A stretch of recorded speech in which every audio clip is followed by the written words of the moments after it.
The snapshot is the most dangerous thing. You post a message and you delete it within those 2-3 seconds. Sometimes some people are very smart enough to take the use of word first in and best is prohibited as per the DCM. हमने तो अच्छा ही किया था, इनको समझ ही नहीं आई. People believe that if they work more, they will earn more. That is a what I will say, they are living in a false paradise. We actually commit a mistake. We try to indulge in, देखो ये मेरा before after, ये मेरा ठंडा पानी पीने से relief मिलता है in a deep cavity. You know what it is, but let the patient speak. Doctor ठंडा पानी पीते हो ना, हाँ मैं समझ doesn't you the recall is given after 15 days, but the patient does not return after 3 months or so. Yes, doctor pain तो ठीक ही हो गया, मैं आया ही नहीं, मुझे लगा टेम्पररी ही पक्का हो गया. To raise your chances charges post COVID, बचता ही नहीं है पैसे.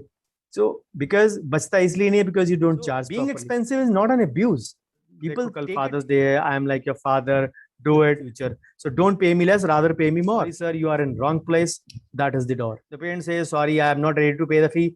He says sorry, we are not tell the rates also. Understand? नहीं ये डॉक्टर अच्छा है, ये डॉक्टर सियाना है. That is the success is the sum of small efforts which we repeat day in and day out. Sometimes we are too interested in the proceedings that we forget the process itself.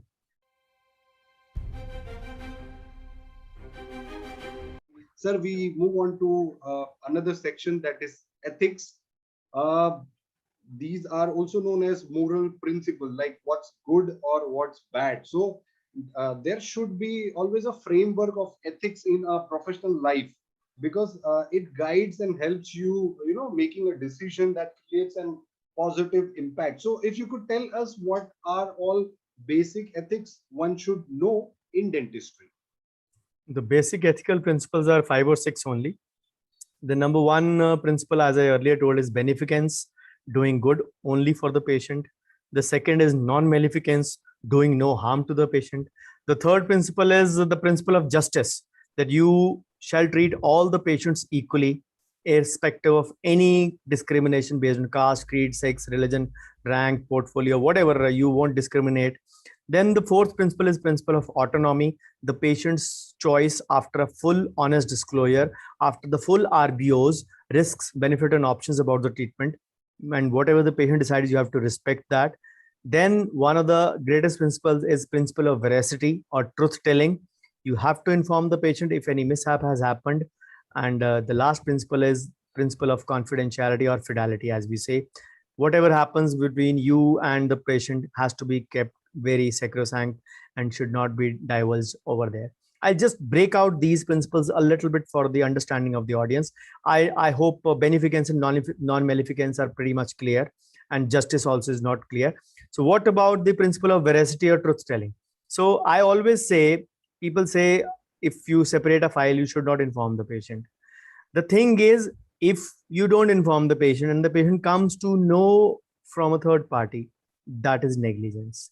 Now imagine a scenario, you have laid out the full consent form before verbally to the patient, telling the side effects of the treatment, that yes, instrument separation is a part of that. And then when it happens, you actually tell the patient about the truth, that yes, file is separated, and then have a standby, offer the first aid, have a endodontist ready who can bypass, who can retrieve the instrument. And yes, the root canal can be further carried on after that. So this way, if you follow this procedure, this is not negligence. But if you don't tell in the beginning, don't tell in the middle when it happens, and the patient comes to know from a third party, that is actually gross negligence. Then the principle of autonomy I told you, because the consent is based upon that only. I yesterday took a webinar for IDA Thiruvallur branch. It was a 2-hour webinar on importance of customized consent form in dentistry. So that video is still on my page. If you want, we'll be giving all the links to all these social media where my videos and where my resources are. So you can check it out if you want to. Then the last principle is which I actually want to convey to all the colleagues very, very clearly through your platform, is that principle of fidelity or confidentiality. We see a lot of cases being shared each day on social media. And trust me, patient's face is not even covered, not even eyes are covered. So I really feel sad. I really wish to ask to the patients, I really wish to ask to the colleagues sometime whether you have taken the consent from the patient or not. So even if they have taken the consent, then also they have to blind the patient. So that is where they need to take care of that part. For any intraoral pictures, for any intraoral x-rays, you don't need to take in consent because they are not divulging the patient identity. But yes, in certain scenarios, you really need to make sure that these things are taken care of with due diligence. Yes, the last point, as you said, because we see Instagram is booming like anything. I mean, every new dentist is posting cases and tagging patients without any consent. What if a patient sees his or her picture on Instagram or any such social media, and what all can he, do to a doctor in terms of He medical? can claim defamation charges. He can Okay. go to the court and claim defamation charges that this thing has been used without my consent. And what if we take out the picture and video, after the after the complaint? Then we all know it. The patients will always contact with some proof only. They'll always take snap. The snapshot is the most dangerous thing. You post a message and you delete it within those 2-3 seconds. Sometimes some people are very smart enough to take a snapshot. Yes. So we all know such kind of things are very common in today's scenario. Settling the score, as you said, seriously, Settling the score, either yeah. with the patient or your neighboring dentist. So you should Yes. always have a good rapport or good communication skill. Definitely. Sir, I'll move on to my next question. If you could tell us what are, because we see as Instagram and YouTube and Facebook is booming, we see a lot many ads, advertisements, popping up on social media or different other platforms. So if you could tell us what are the ethical way of advertising or marketing oneself or one's dental clinic? See, before the year 2014, we were not actually allowed to advertise by the DCI. There was restriction on your, even on your clinic board also. You were not allowed a more than 3 by 2 feet size board also. But yes, people never followed that because again, as we say, ignorance is not a bliss. People didn't know even about it. So they said ignorance is a bliss for them. So what I believe is that after the 2014 revised guidelines by the Dental Council of India, these things have become quite easy now. We are allowed to advertise, although in an ethical way. We can do that, but what is advisable is not go below the belt or don't employ cheap means. Don't do a comparative advertising demeaning yourself. The DCI has given a clear cut say framework for doing that. You can advertise even on the special occasions, special inserts in your newspapers as well, but they say you are not supposed to mention your clinic name or your KYC below that. So people would ask, why then are we allowed to do that? What actually is that under the garb of advertising, people try to promote it in an unethical way. The use of word first in and best is prohibited as per the DCI laws. So first in my area, first in the region, best dentist, these words are prohibited. So don't indulge in comparative advertising, just like Mountain Dew and Sprite. Don't indulge in best and the first words of advertising. Don't go below the belt. Don't employ cheap means. Don't try to demean other colleagues. Grow or advertise without just highlighting your things rather than de-highlighting others' work, if you can. Very good point, sir. I really will resonate with what you said. We'll have to keep into consideration about our ethics and our colleagues as well. My third question is sort of a comparison, as you said.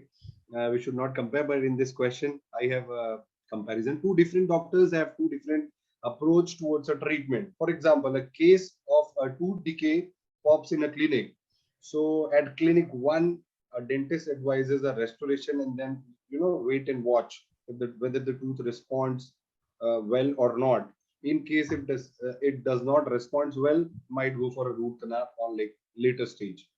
In the clinic two, a dentist straight away advises a root canal. Now, in this both scenario, clinic one and clinic two, as per you, who is ethical over here, and what should our colleague dentists do in such cases? It is not about being ethical. It is about the judgment thing over there, or your lack of or your amount of understanding of the situation, or the or whatever you can say, the decay, amount of decay which is there. Some would read the microscope, the radiograph very clearly. Some would not be able to. Some would rely only on clinical judgment. Then there are various efforts to do that. But I would still hold the one who does a W and W approach, the wait and watch approach. I'll still give him the more ethical brownie point, because still he tried to maintain the sacrosanctity of the tooth or the life of the tooth, giving it a fair and square chance.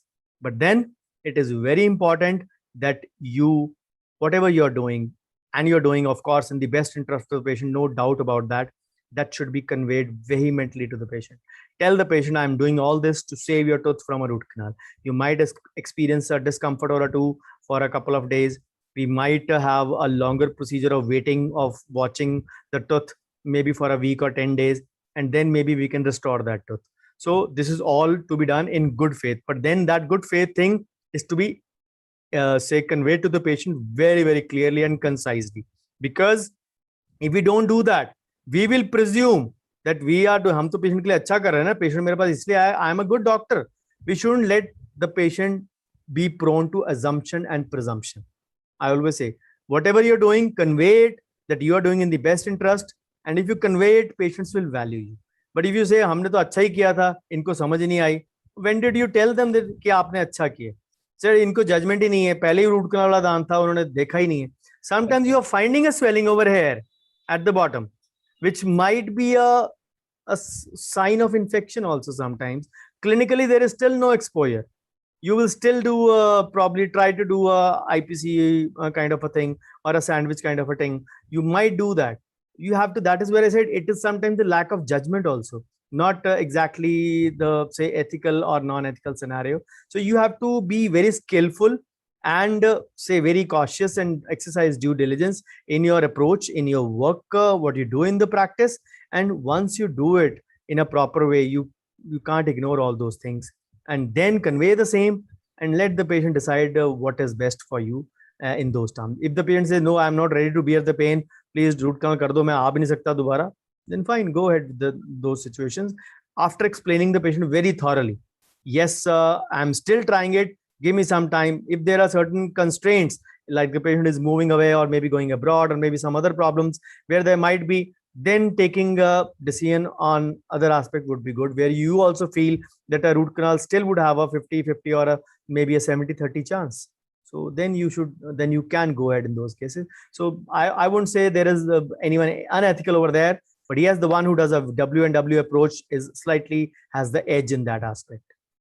Okay, sir, if I were to ask you, like, what happens, ऐसे बहुत सारे dentist हैं जो patient को guide नहीं करना चाहते. I mean, I am not trying to say कि you know they are more into fast practice, you can say. So उनके पास उतना टाइम नहीं होता, और they don't believe whatever it may be. तो ऐसे सिचुएशन में वो सोचते हैं कि यार कौन पेशेंट को रेस्टोरेशन के लिए गाइड करे और वेट एंड वॉच के लिए गाइड करे, let us do straight away root canal only. So एक ये चीज है कि how do you see this. Second, if you're doing a restoration and we've counseled the patient, should it be only verbal, और क्या ये भी हमें रिटर्न पेशेंट के प्रिस्क्रिप्शन पे काउंसिल कर देना चाहिए, हमको रिटर्न लिख के साइन लेना चाहिए, just to be on safer end? What do you say? So the first thing is it is the mindset. People believe that if they work more, they will earn more. That is what I will say, they are living in a false paradise. So you can actually work less, work smart, and charge more, and still take home much more than maybe somebody who's seeing 10 patients a day. So the other one is seeing 20 patients a day. So maybe you can carry home more than the one who's seeing 20 patients a day. So that is number one. So people are not, people are in a hurry to actually just go through the work, and haste makes a waste. So in that haste, we always commit mistakes. So always be very, very cautious. I repeat that word again and again. Unless you are cautious in your work, and unless you are alert and awake in your surroundings, unless, how will you judge actually that the patient is not actually here to get the treatment done? He's actually here to settle a score with you. The more you talk it with the patient, the more you understand its needs and wants, the more you let him speak rather than you speak. So that is where we actually commit a mistake. We try to indulge in, dekho ye mera before after, ye mera hu ha hapla, and all those things. We try to do that, trying to make an impression over the patient, and we rarely let the patient speak. Remember, most of the patients all over India, at least I would say, even if it is a general dentist or a general practitioner for that matter, have one common complaint: doctor ने हमारी बात ठीक से सुनी भी नहीं. They will always convey you lot many things through their symptoms. ठंडा पानी पीने से relief मिलता है in a deep cavity, you know what it is, but let the patient speak. Doctor ठंडा पानी पीते हो ना, हाँ मैं समझ गया. That is where we started. We don't even let them complete the sentence. Sometimes the patients will give you so many ideas. Doctor मैं आई तो इस प्रॉब्लम के लिए हूँ, लेकिन मुझे करवाना तो ये भी है. This is a need, this may be a want. This may be a PFM crown or a root canal, and this may be a zirconia crown. But only if you treat this with the 3 E's that I mentioned before. So that is how the patient is telling you about his needs and wants. But we are in a hurry to rush through the work, and that is where we commit a mistake. We don't even inform the patient कि आपके मुंह में और भी ये सब करने वाला है. We don't do that. So this is where we do that. And now coming to your second part, the thing is that I told you I took a session yesterday. We know about the consent form. I mentioned the word importance of customized consent form in dentistry. So customized means whatever you get on the net via searching is your consent form, the body of the consent form. The top and the bottom has to be customized. I'll give you a very short example for that. Whatever you talk to the patient, for example, your scenario only, that yes, this tooth is destined to undergo a root canal, but we are taking a chance with the due consent of the patient, with discussion of the patient about all the RBOs, risks, benefit, and options, that yes, we are going to go ahead with the sandwich technique or maybe with the IPC, whatever procedure you're going to follow. And we will be completing that procedure and then adopt a wait and watch approach. And below that, you mentioned about your clinic terms and conditions. If the patient doesn't, the recall is given after 15 days. But the patient does not return after 3 months or so. Yes, doctor, pain तो ठीक ही हो गया, मैं आया ही नहीं, मुझे लगा temporary ही पक्का हो गया. Many times this also happens. So if the patient does not return after 15 days, that procedure might go waste, and all the old previous charges will not be adjusted in over there. People say we don't convey the patient about the charges. The patient didn't give us the charges. How should we go? मेरा 5 लाख का FMR का bill था, मेरा को patient 3 lakh दे के गया, 2 lakhs is still pending. What should I do? What proof do you have? Did you take consent? Consent के नीचे costing के बारे में लिखा था? नहीं. Why we don't write costing and all those things under consent? Because on an average, if every person would write the same, एक महीने के बिल में उनकी annual ITR की value बन जाएगी. So that is where the problem comes. It is all related to each other. So people don't actually indulge in that. I'll give you another case scenario. A patient comes to you with a grossly decayed tooth. On X-ray, you see it is almost about to be separated from the furcation, about to be fractured. You tell the patient it is a gone case. You can't save that tooth. So let's extract it. नहीं doctor please हाथ जोड़ता हूँ, इस दांत को बचा लो. Sir मैं बचा भी लूंगा, 1-2 महीने चलेगा, इससे ज्यादा नहीं चलेगा. कोई बात नहीं डॉक्टर, आप 2 महीने के लिए बचा लो. You do it. You take consent for a root canal, and you mention all the side effects of root canal, instrument separation, infection, all those things you mention, and you undergo the treatment and followed by a crown.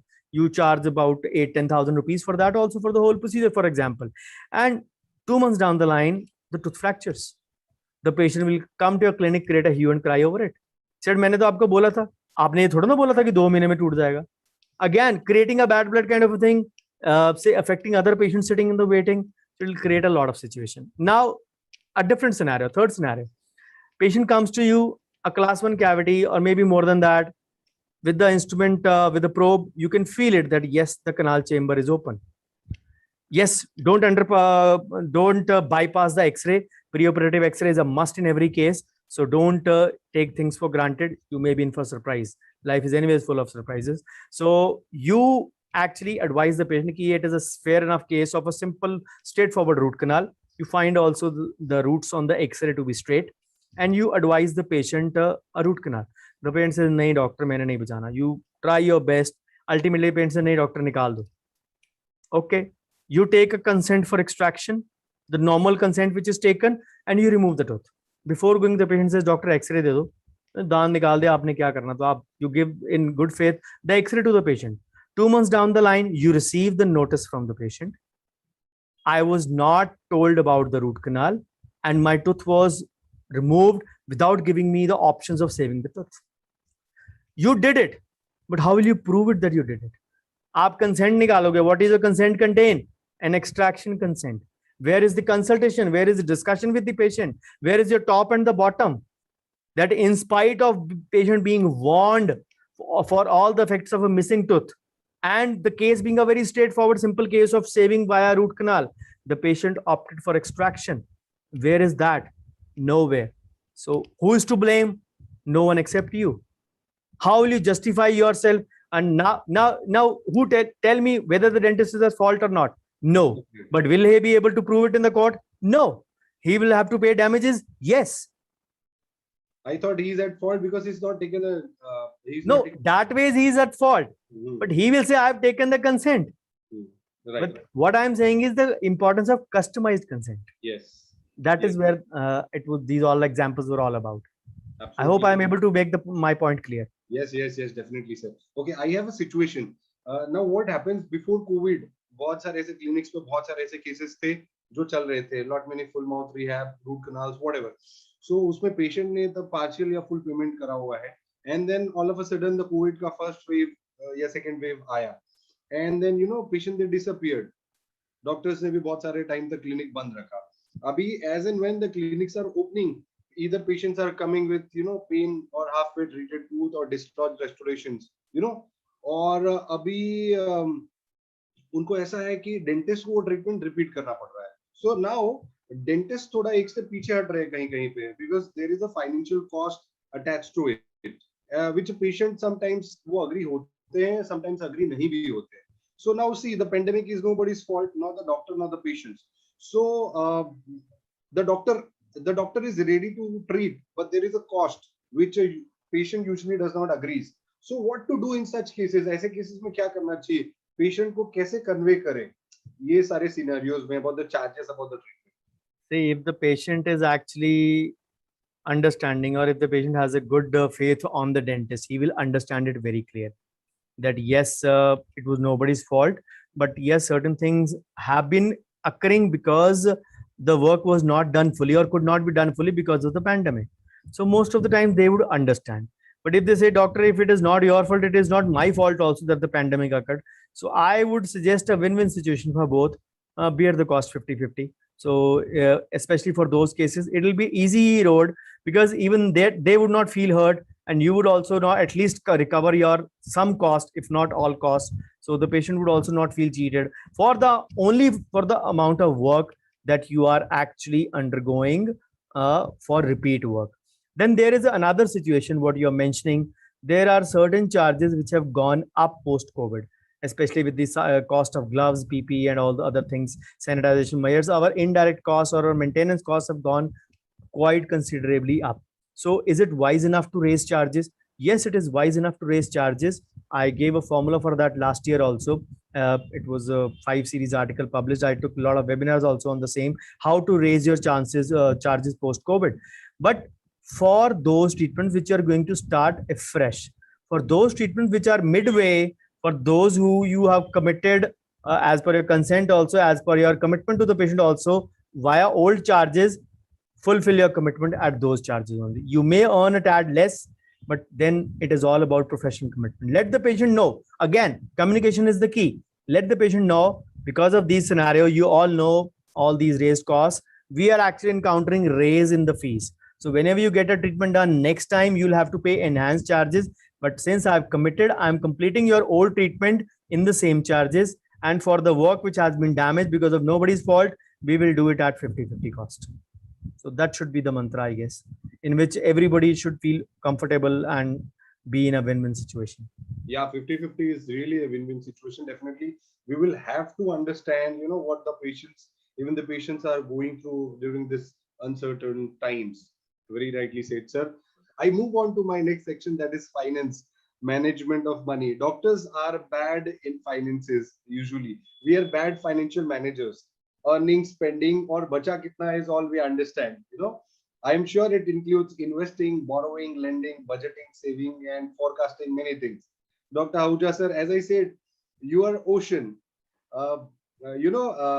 यकीन नहीं होता अगर लोगों को, तो just go on search channel and see कि कितना content है, कितना आने वाला है, और कितने देर का है, right? Sir, but on this interview, we will take few questions on finances. My question one is, as I told you, कि dentist के life में क्या होता है? It's all कमाया कितना और बचाया कितना. So if you could tell us monthly, है ना, कितना percentage हमको समझ लेना चाहिए कि इतनी हमारी saving, हो जानी चाहिए. So the thing is, it is not about investment, spending, saving, or saving for retirement planning. It is always about saving first and spending later. So for a layman, we always say it is minimum 10% thumb rule to save from your gross income. For dentists and doctors, we always say it is a 20% thumb rule. 20% of your gross income should go in for your saving or your for investment for your alternate RIP. This is the terminology coined by me only. So people ask what a RIP means, rest in peace. What is this alternate RIP? So alternate RIP means you plan for your alternate retirement, retirement investment planning before you actually rest in peace. So that is the thing you need to remember. Because why 20, 10 and 20%? Because our other colleagues have practically 4 decades of earning from 22 to 62, if I may roughly say it. We begin our career late. Our economic life cycle is hampered because of our education, post graduation, then working as a locum, assistant, associate. So all those, we start our earnings properly in the late 20s or maybe sometimes even close to 30s. Our marriages happen late, our kids are late. So all this actually brings, we proper settle hote usually people take 32 33 years of time. That is almost 10 years or 1 decade less. So if they are earning, if they are saving 10%, we need to save at least 20% to be on the safer side. So this is one aspect. So then people would say, bachta hi nahi hai paise. So because bachta isliye nahi hai because you don't charge properly, because you are not aware of your profit margins. You just look at your neighboring dentist, what he's charging, and you go upon that. People always say, हम मुझसे comparison नहीं करते, वो पता नहीं कौन कौन से मटेरियल यूज करता है, हम तो अच्छे मटेरियल यूज करते हैं. They will say, what, did you actually go to your neighboring dentist clinic, opened up all his drawers and checked out the materials he's using? Come on, give me a break. It is not practically possible. Maybe one or two can do it if it is a close friend, but nobody does it. But we make assumptions about our neighboring dentist. I just told you in the first part of the interview about the neighboring dentist sitting in the dental board. Remember that aspect before you utter even one negative word about your dentist. So remember, you do your own good to the patient and let the patient decide what is up to you. If the patient says you are costly, don't feel offended. Feel happy that you are offering. Even yesterday only, day before yesterday, patient said you are very expensive, but you give a good service. So I took that as a compliment, not being offended. So being expensive is not an abuse. People take it in a other way. So charge properly, earn properly, and commit 20% minimum of your gross income to the saving part. Rightly said. We idly we save less and we save at the last. So in fact, we should focus on saving first and investing later. Investing last. And as you said, charge your worth. The perception of the the perception of quality is always in the price, definitely. So very rightly said, sir. Many a times dentist के life में what happens, loan लेना एक सपना होता है कि loan लेंगे और we'll set up. So loan लेना एक सपना होता है और loan लेने के बाद सपना ही नहीं होता है, नींद ही नहीं आती, loan भरना कैसे. So if you could tell us things to keep in mind before taking a loan. Sir, I'm a banker's son. I would always say no loan. Number one. Number two option, if you have to take a loan, take from your parents at 0% interest. Wow. That is what my dad did with me throughout his life. So he never allowed me to take a loan. But then I understand in today's time, people don't want to burden their parents. They want to have a good clinic. They want to maybe do a PG also on their own charge, on their own cost. So I can understand it perfectly all right. But then there are multiple facets to be taken up to understand from that. I'll just concise it into a few headings or a few descriptions, because I have three elaborate videos on loan and its pitfalls and loans and types of loans, all various segregations. They're all on YouTube, all in public. You can view them for detailed appraisal of all the things. But still, I will actually enumerate a few things. Number one factor usually is the right kind of amount, your need. What is your exact need? People actually try to go beyond their need. And that is where they commit a mistake. Because remember, the more you borrow, the more you have to pay back in terms of interest. So be very judicious about what you borrow and what are actually your requirements, because borrowing large sums and you don't need it, that can be actually very, very costly because the interests are very high. So then what is the cost of the loan? Loans are not for free. you have to pay a loan, the interest part on that also. Then some banks would charge a processing fee also.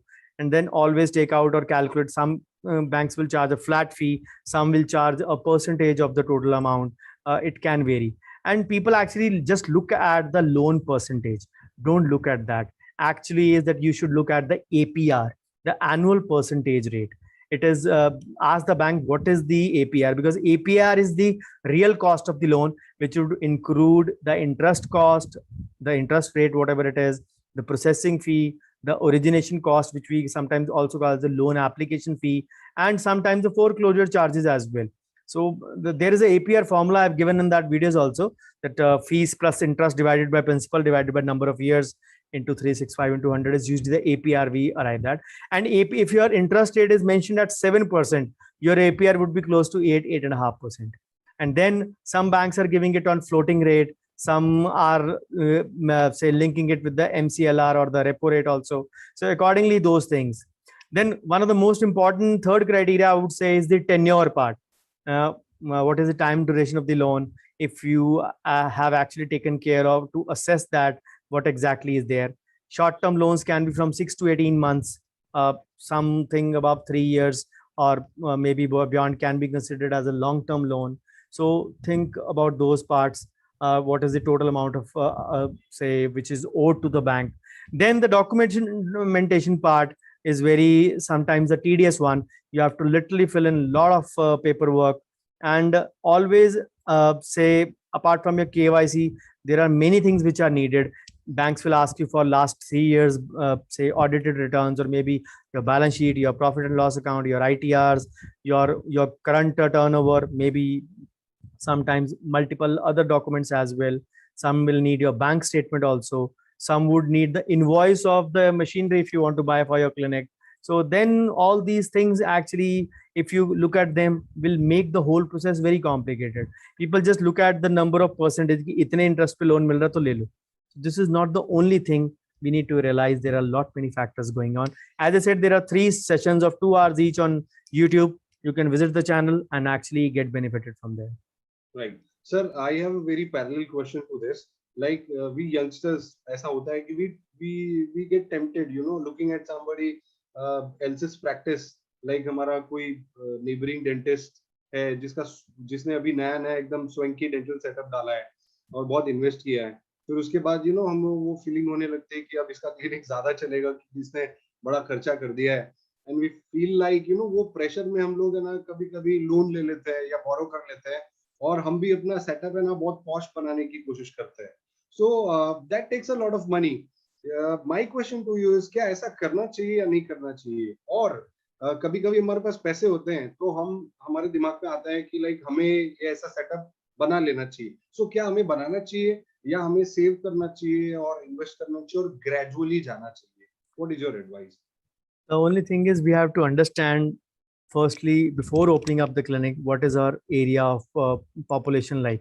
What is our primary target group going to be like? Of course, once we grow up, we will actually expand boundaries.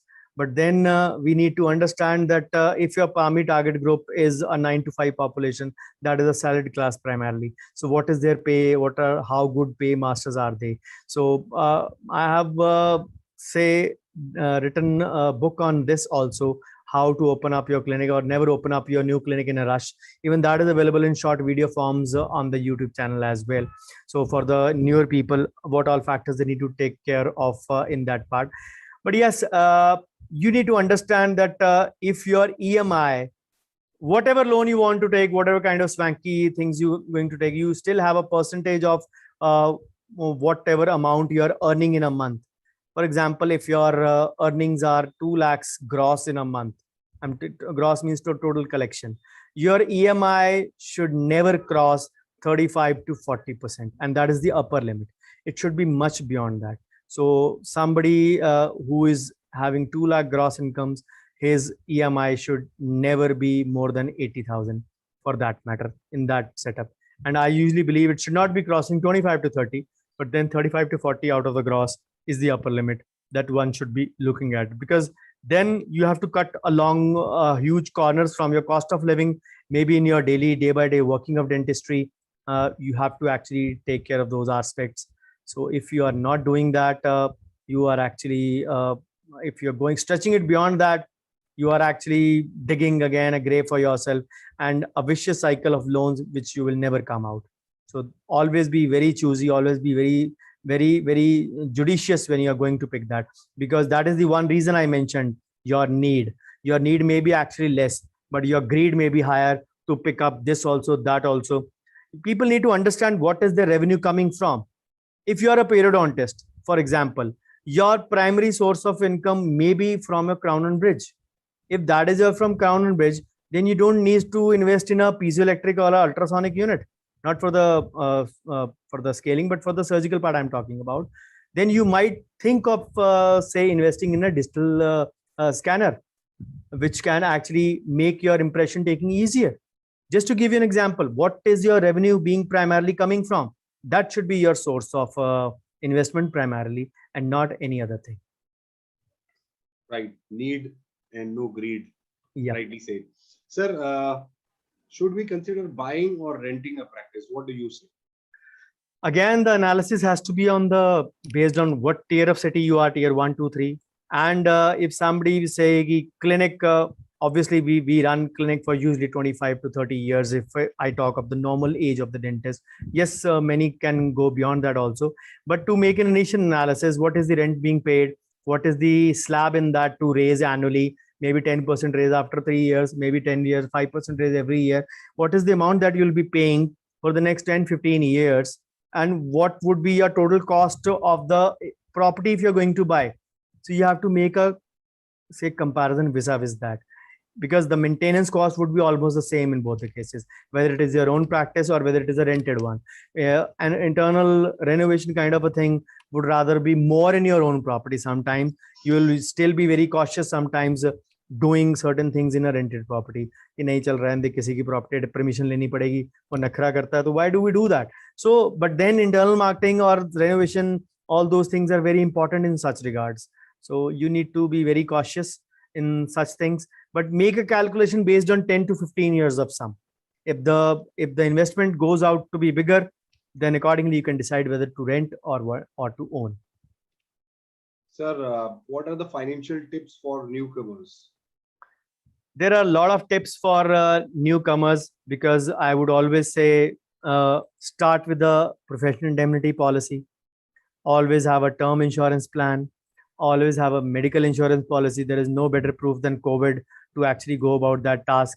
Then always stay debt free or loan free as much as you can, because unless you're debt free, you will not grow, you will not save for your retirement planning. And trust me, when you have to think about retirement planning, you don't start at 35 or 40, you start in your 20s only, because the biggest variant of compounding is the factor which we lose: time.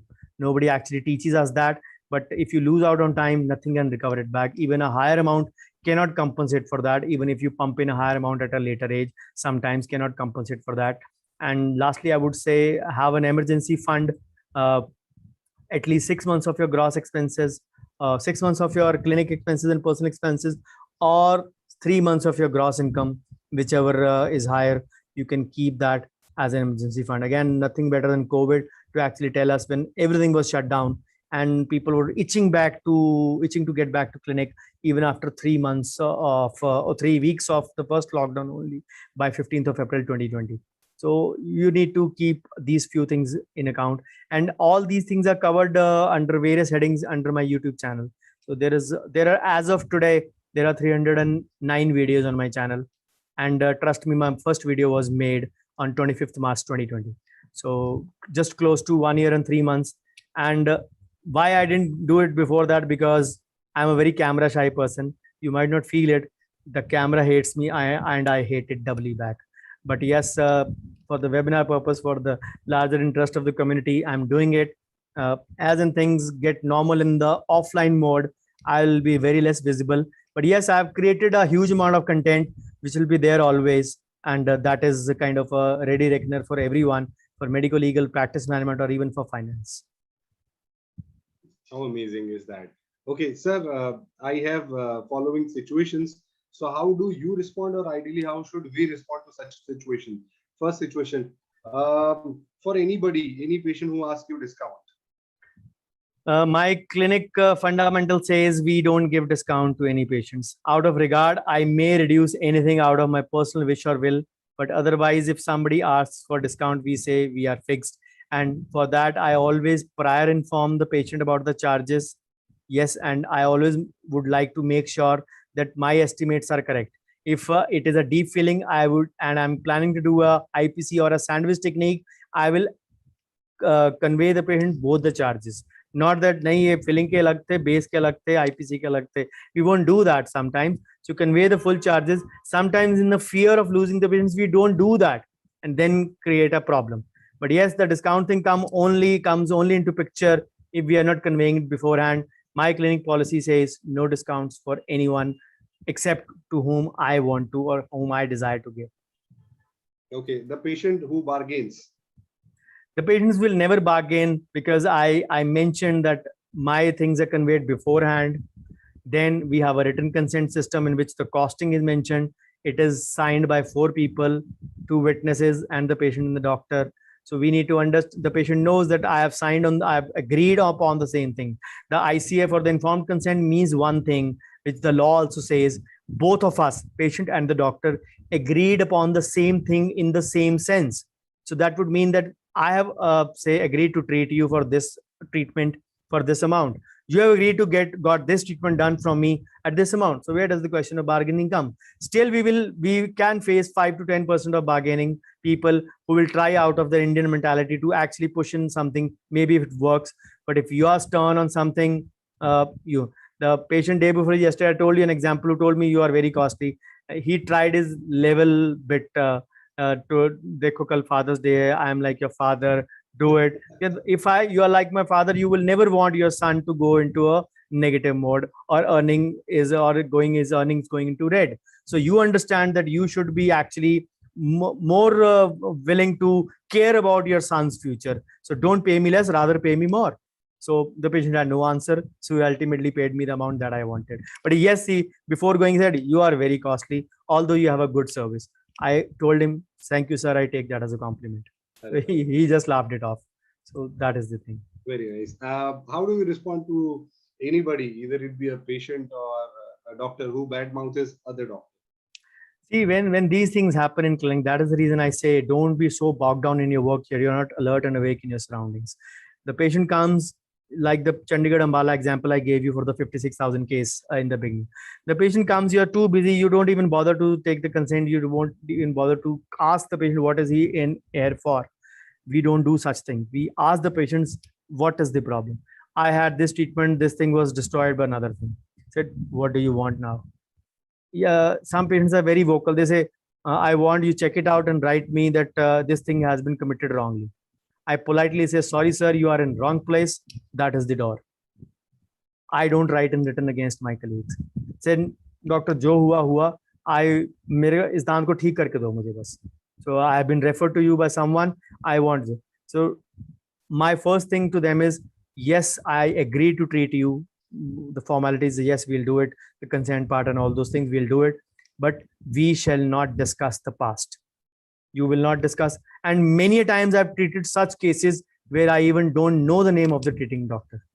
And sometimes the patients have told me, जाते जाते, आपने पूछा नहीं पर मैं बता देता हूँ वो आपका वो फलाना दोस्त था.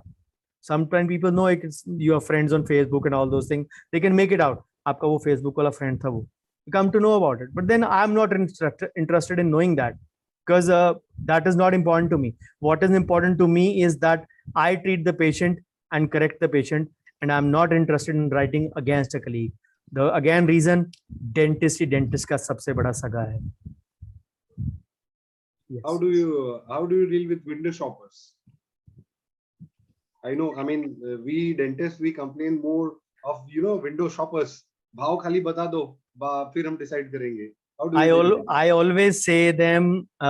Maybe my assistant says them in the waiting that the doctor will check only because certain things can vary. They are not very complex in making them understand this thing. If I am free, if I don't have any patient in the OPD and such a patient turns up, I talk myself to the patient. I don't let the assistant talk.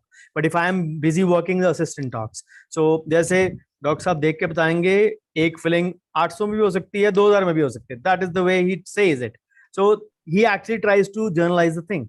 The patient says, I want to ask the rate. I said, you'll have to pay the consultant fee from me, get the checkup done thoroughly, and then you can get the every kind of quote from me. The patient says, sorry, I am not ready to pay the fee. He says, sorry, we are not tell the rates also. It is a personal choice how you deal with such a situation. Yes, politeness and courtesy is one thing. We don't cross that limit.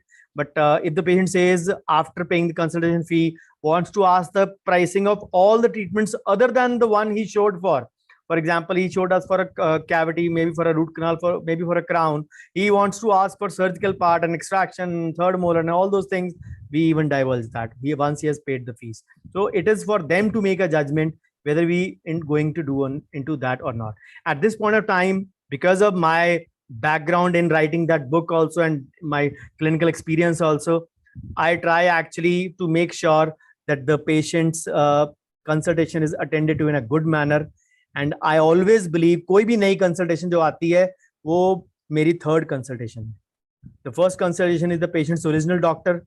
The second consultation is patient's universal doctor, Dr. Google, and I am the third consultation. So I want to be the patient's first consultation, and the only way is by my communication, by my consultation, so that the patient is impressed by that. And it need not be mean that I am singing the tunes of my before and after my work done. It is the way to talk. It is the way to understand, comprehend, and express the solution to the patient's problem. And that starts first with effective listening. Once you listen to the patient's chief complaint, they will tell you many things. And once you listen to that, give out your solutions in short, the patients will understand, nahi, ye doctor acha hai, ye doctor siyana hai. That is the one realization they have. And once they have that, turning them into your loyal patient is just a mere formality sometimes. Okay, and if I were to ask you, what is your criteria of giving a discount to any patient? So the only thing is that I give discount only to relatives, families, or friends. So, or known people, or maybe medical colleagues. So my criteria are maximum, minimum 10% or maximum 20%. Again, those things are made very clear, and I'm very transparent about that. I do not actually overprice or over raise the charges and then reduce it. Whatever my charges are, I genuinely give them discount. But I mentioned prior, for example, this treatment charges are 10,000 rupees. But as a general discount, as a known person, we are offering you 20%. So you will have to pay me 8,000. And we mention the same in the consent as well. And we do it very, very transparently. It does not कि वो पहले 12,000 बता के उनसे 10 ले लूं. That will not be happening in my clinic. But this is the way I work. But my minimum is 10%, maximum is 20%, only to known people, only to friends, family, medical colleagues, or maybe relatives. But any other loyal patient, I would always want to give them in kind. Okay, I'll do this procedure as an extra advantage for you. अब वो value वो निकाले कि एक filling कर दी इन्होंने 1000 रुपए वाली या 1200 वाली या स्केलिंग कर दी 2000 वाली. It is their choice how they derive influence from that. I don't tell them a monetary value कि मैं आपकी 2000 की स्केलिंग फ्री कर रहा हूँ.